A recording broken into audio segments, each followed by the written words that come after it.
વડોદરાના કિશનવાડી વિસ્તારમાં લોકોના ઘરમાં ડ્રેનેજના પાણી ભરાયા છે। રાતના સમયે અચાનક પાણી ભરાતા લોકોને ઉજાગરા કરવા પડ્યા હતા। ભર શિયાળે ઠંડીમાં બહાર રહેવું પડ્યું હતું। જોકે જાગૃતિ મોહલ્લા અને દાવડાનગરમાં છેલ્લા 6 મહિનાથી ડ્રેનેજના પાણી ભરાવાની સમસ્યા છે। વારંવાર રજૂઆત છતાં બહેરા તંત્રના કાને સ્થાનિકોનો અવાજ નથી પહોંચી રહ્યો। છેલ્લા 1 મહિનાથી સમસ્યા વધી ગઈ છે। લોકોનું ઘર અને લોકોને ઘરમાં રહેવું મુશ્કેલ બની રહ્યું છે। પાણી ભરાવાથી વિસ્તારમાં રોગચાળો ફેલાવાની પણ ભીતિ છે।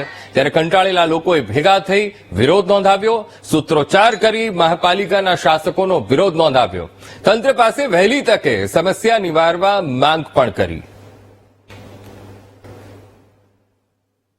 આવું પાણી છે, આવી ગંદકીમાં ના રહેવાય એ કારણે અમારા ઘર છોડીને અમારે બીજે રહેવા ગયા છે। અત્યારે ઘર માટે ખાલી મારા સાસુ એકલા રહે છે। મારો દિયર બી ભાડેથી રહેવા માટે ગયો છે।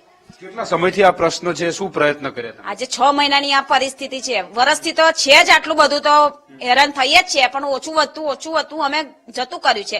પણ આજે આ મહિનાથી તો અમે હદ થઈ ગયું છે। હું કમ્પ્લેન નોંધાવવા 9 નંબરમાં જાઉં છું, કોઈ આવતું નહીં। મેં કમ્પ્લેન નોંધાવું તો મારા ફોન પર કમ્પ્લેનો રદ કરે છે। કાયદેસર હું જાતે ઓફિસમાં જાઉં છું તો ઓફિસ વાળા સાહેબ બી હા બેન તમારું નામ લખી દીધું છે, કાલે આવી જશે સાહેબ, પણ કોઈ કહેતા કોઈ આવતું નથી।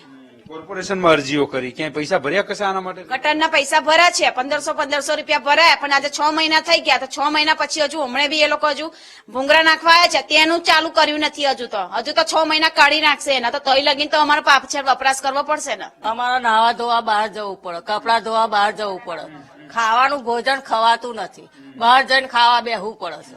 એટલી બધી પ્રોબ્લેમ છે।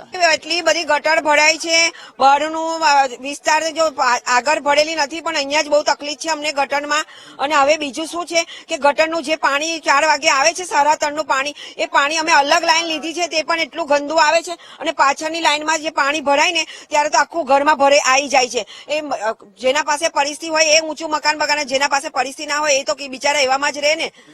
અને વેરા તો દર વર્ષે અમે ભરીએ છીએ, બધા અમારા બધાના કમ્પ્લીટ વેરા છે। અને જયારે ચૂંટણીનું હોય છે ત્યારે ભૈસા બાપા અહીંયા કરવા આવે છે, ત્યારે પગે લાગવા આવે છે। ગટરનું પાણીથી આ બધા બીમાર જ થાય છે। ઘણા સમયથી પૂર્વ વિસ્તારમાં પ્રાથમિક સુવિધાનો અભાવ કાયમથી છે, ચાલુ જ હોય છે।